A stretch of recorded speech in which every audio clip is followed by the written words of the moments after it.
Bonjour, aujourd'hui parlons de Danger Girl. Alors Danger Girl, le nouveau numéro vient de sortir chez Grave Zeppelin, donc la nouvelle mini-série, c'est à chaque fois des mini-séries.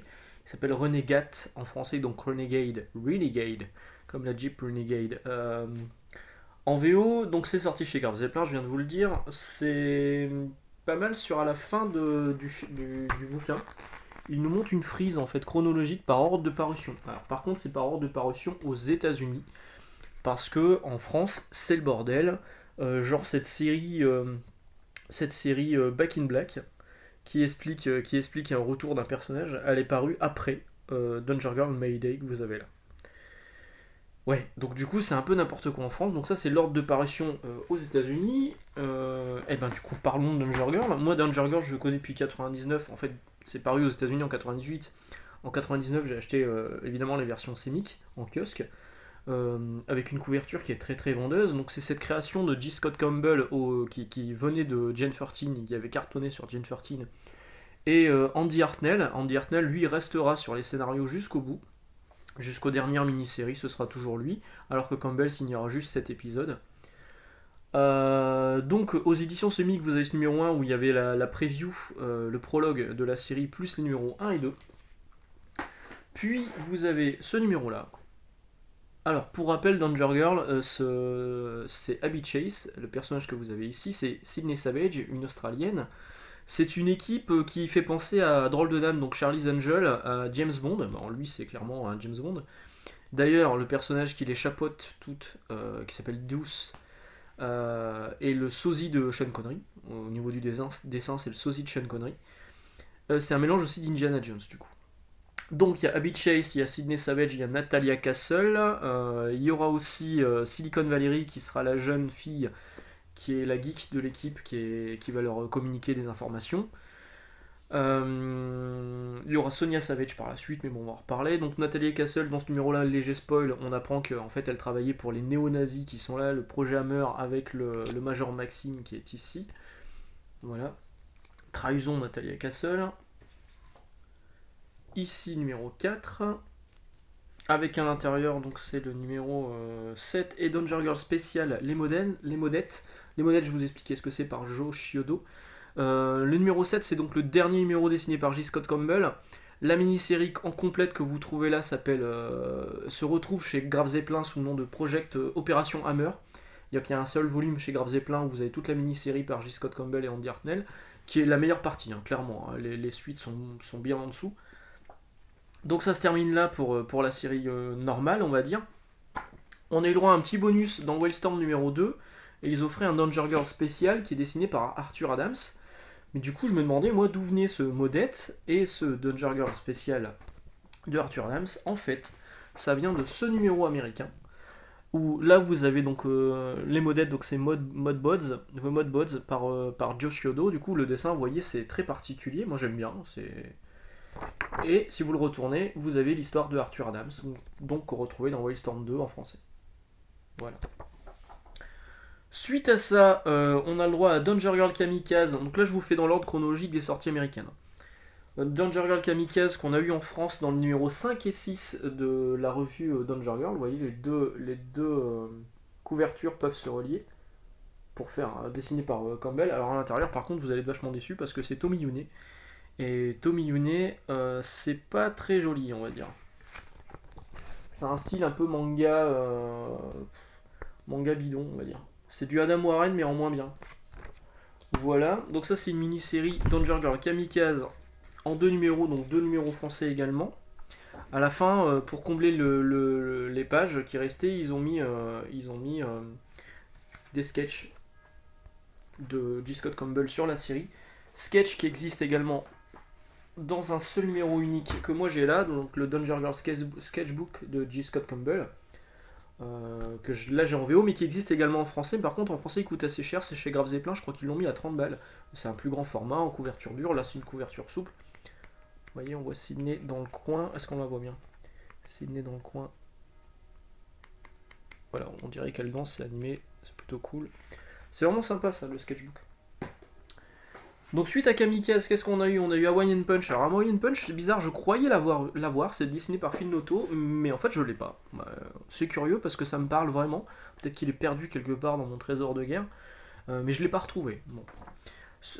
Après Kamikaze, ou Kamikaze, normalement on doit dire Kamikaze, les japonais disent Kamikaze, ça veut dire le souffle de Dieu, ou le vent de Dieu. Danger Girl Las Vegas, qui est là, dessiné par Phil Noto également, un seul numéro, qui se passe évidemment à Las Vegas. Donc vous voyez, c'est vraiment le sosie de Sean Connery. Hein. Toujours des couvertures très vendeuses, hein, on va pas se le cacher. Donc le dessin de Noto, il est pas déplaisant, mais c'est pas du tout le même style que Campbell. Hop, je suis de vous trouver une page.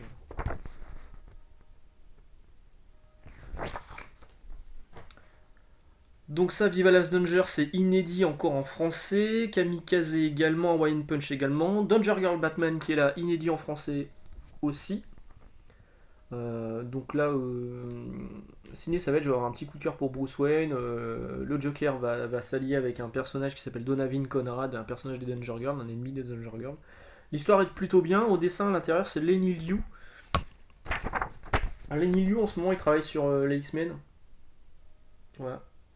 Toujours Andy Hartnell au scénario.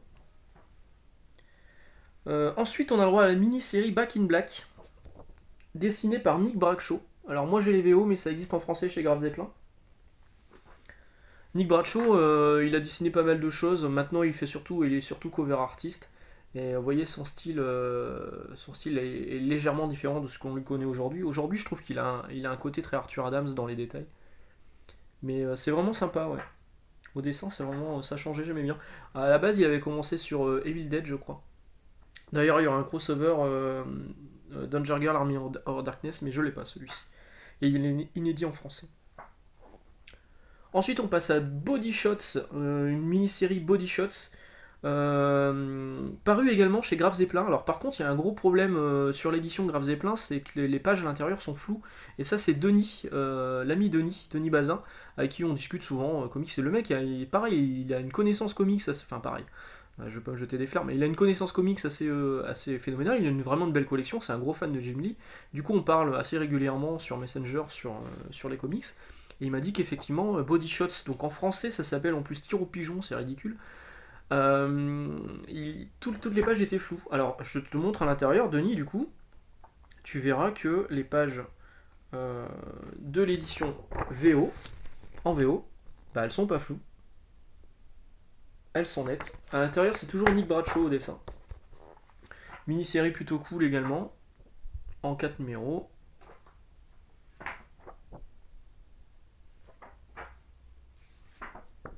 Quatrième numéro. Voilà. Après Body Shop, on a donc Danger Girl Army of Darkness que je n'ai pas. J'ai pourtant quelques numéros d'Army of Darkness, donc ça m'étonne que je les ai pas achetés à l'époque, j'ai dû passer à côté. Bon, il faudra que je me penche sur la question. Ensuite, on a le droit à Danger Girl Revolver, alors que là, qui était paru chez Glénat Comics sous l'impulsion de Thomas Rivière. El famoso Thomas Rivière. Donc une mini-série, là au dessin, c'est Madden, alors que c'est Madden comment? Je sais plus, Chris Madden. Chris Madden. Bon, c'est un style un peu cartoon, un mélange de cartoon et de Campbell en fait. Un style un peu bâtard, on va dire. Voilà, c'est moins beau que du Campbell. Donc ça, c'est en un seul tome chez Glénat. Je suis pas sûr que ça existe encore. Je me demande si Glénat n'a pas perdu les droits. Donc ça, c'était Danger Girl Revolver, hein, c'est ça? Ouais, Revolver. Après Revolver, il y a Danger Girl G.I. Joe, qui n'est pas encore paru en France, mais qui arrive là au mois de septembre ou octobre, je crois. Ça sera la prochaine publication chez Grave Zeppelin de Danger Girl, donc du coup, là, Danger Girl Renegade que je vous ai montré au début, c'est la dernière série en date. Et là, ils vont publier une série qui est antérieure. Ok, après, tant mieux, elle est inédite en France. Moi, je l'ai pas en VO, ça sera l'occasion de l'acheter. Ensuite, c'est Danger Girl Trinity qu'on a là, donc pareil, édité chez Glénat Comics. Donc là, il y a plusieurs dessinateurs à l'intérieur, plusieurs dessinateurs qui vont retravailler sur les personnages par la suite. Il y a John Royle. En fait, chaque histoire là, elle est séparée par personnage. Donc il y a Abby Chase, premier numéro par Abby Chase, après il y a Sidney Savage, après il y a Sonia Savage qui est la sœur de Sidney, du coup, comme son nom l'indique, qui va rejoindre et remplacer Natalia Castle. qui va rejoindre Danger Girl et remplacer Natalia Castle. Donc il y a John Royle, Harvey Tolibao et Steven Molnar. C'est pas déplaisant, c'est plutôt intéressant. Je vais vous montrer une page. Voilà. Voilà tout l'intérêt de Danger Girl en fait. Parce que c'est clair qu'on l'achète pas pour le scénario. Donc c'est pas mal non plus, mais alors pareil, est-ce que c'est toujours publié? Alors à savoir qu'à ce moment-là, les séries sont publiées aux États-Unis chez IDW, hop, et plus chez Wildstorm, DC Comics, Cliffhanger, parce qu'à la base c'était une série Cliffhanger. Alors ensuite, après Danger Girl Trinity, on a Danger Girl The Chase qui a été traduit en français par Trick Track à Shanghai, un nom ridicule, et en plus de ça, une couverture tirée de Danger Girl Kamikaze, donc qui n'a rien à voir avec l'histoire à l'intérieur. Juste, ils se sont dit, oh, Shanghai c'est asiatique, on va mettre une couverture où elles sont habillées en robe chinoise. Voilà. C'est pas joli, on va dire, chez Grave Zeppelin sur ce coup. À l'intérieur, le dessin c'est Tolibao, si je dis pas de bêtises, c'est ça, Tolibao. Alors, Tolibao, j'aime bien, il a un style. C'est particulier, mais moi j'aime bien. Voilà, donc ça disponible chez Grave Zeppelin. Ensuite, on aura Danger Girl Mayday que vous avez là. Où là, c'est John Royle qui avait déjà travaillé sur Trinity au dessin, avec le retour de Natalia Castle. En fait, Natalia Castle, là, elle revient, personne ne se pose de questions, c'est normal. En fait, pour savoir comment elle est revenue, il faut lire Body Shots, qui a été publié après ce volume-là en France. Ce qui est con. Voilà, donc ça toujours chez Grave Zeppelin. Sinon, au niveau des éditions, Grave Zeppelin, je me plains pas, hein, c'est des grands formats, en dur, c'est pas trop cher. Hein, je crois que celui-là, il était à 18 balles. Ouais. 18 balles pour 104 pages, bon, c'est vrai que non plus, c'est pas la bonne affaire, mais bon. C'est pas non plus un gros éditeur, donc bon, ça passe. Et enfin, donc du coup, le dernier en date, celui-ci, qui est vraiment la dernière série sortie aux États-Unis. Il n'y en a pas eu depuis, alors que ça se termine par un à suivre. Et la série date quand même d'il y a 2 ans. Et le premier épisode, on voit l'enfance de Abby Chase. Hop. Qui est plutôt bien, qui est dessiné par Steven Molnar, qui avait travaillé sur Danger Girl Trinity, encore une fois. Hop, hop. Le trait est pas mal. Bon, l'histoire, je l'ai lu dernièrement, c'est pas fou. Dans les titres inédits en France, on a ça, mais bon, à mon avis, ça restera inédit. C'est Danger Girl 3D spécial. Vous voyez, là, c'est en 3D derrière. En fait, c'est juste la preview et le premier numéro de Danger Girl, mais refait en 3D. Donc, ok, c'est plutôt cool. Il faut mettre vos lunettes 3D. Je vais pas vous refaire le coup des lunettes 3D. Hein. Je vous l'avais déjà fait dans une vidéo sur Gen 13. À l'intérieur, il y a quand même un petit bonus qui est sympa. En fait, cette couverture, elle avait été réalisée pour Comic Box en France, exclusivement pour la France. Vous voyez, on voit la Tour Eiffel. Et là, on a la version en 3D. Avec les magnifiques lunettes thématisées en Danger Vision. Voilà. Autre chose assez inédite, il y a eu un jeu vidéo en fait qui est sorti sur Danger Girl sur PlayStation à l'époque, il y a très longtemps. Ce jeu, je crois qu'il est sorti qu'aux États-Unis et en Europe, et il doit pas être sorti au Japon. J'ai une version pâle européenne. Il y a un personnage qui est complètement inédit, qui est là, qui s'appelle JC ou JC, comme vous voulez, qui n'apparaît que dans le jeu vidéo. Du coup, c'est une nana mécano. Le jeu, bon, c'est du Tomb Raider. Ouais, c'est du Tomb Raider. C'est un peu moche au niveau de la 3D. Le CD qui est sérigraphié. Une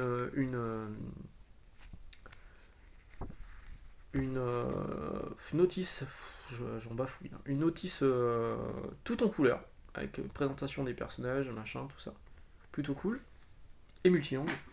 Et du coup, ça c'est assez inédit et c'est plutôt cool. Je suis content de l'avoir en fait. Le jeu est nul, hein, mais je suis content de l'avoir. Voilà, écoutez, je pense que j'en ai fini pour Danger Girl, donc j'espère que ça vous a un peu plus éclairé sur l'ordre de lecture et de parution en France. Moi, Danger Girl, c'est une série que j'aime beaucoup pour plein de mauvaises raisons, hein, évidemment. C'est pas du Alan Moore au scénario, c'est pas du Grant Morrison, c'est Andy Hartnell. Bon, voilà, Andy Hartnell, et on a l'impression qu'il répète toujours les mêmes histoires.